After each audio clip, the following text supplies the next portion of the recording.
ఓ మాట చెప్తాను మీరు. కొన్నింటికి నో అని చెప్పడం అలవాటు చేసుకోవాలి. అప్పుడే మొహమాటానికి పోవద్దండి. నో అని చెప్పాలి. ఎంత దగ్గర మిత్రుడైనా సరే, సొంత బావమరిదైనా సరే, ఏమనుకోకు బావా అని చెప్పాలి.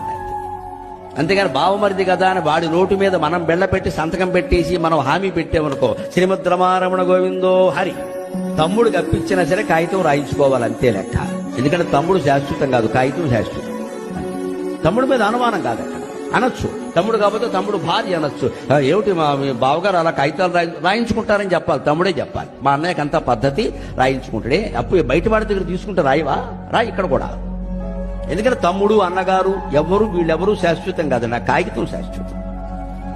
రేపొద్దున ఇచ్చిన 10 లక్షలు ఈ కుటుంబానికి చాలా అవసరం అవుతుంది. అప్పుడు ఎవరిస్తారండి? తమ్ముడు ఉండొచ్చు, ఉండకపోవచ్చు. ఎవరు చెప్తారండి? అన్నగారు ఉండకపోవచ్చు.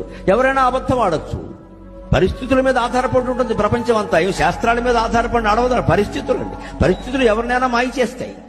అంచేత ఒక కాగితం ఉందనుకోండి, తమ్ముడు లేకపోయినా ఈ అన్నగారు ఎవరో కాగితం ఉందిరా మీ నాన్న ఇలా చేశాడు అంటే కొడుకు కనిపిస్తుంది, కాతం లేడు.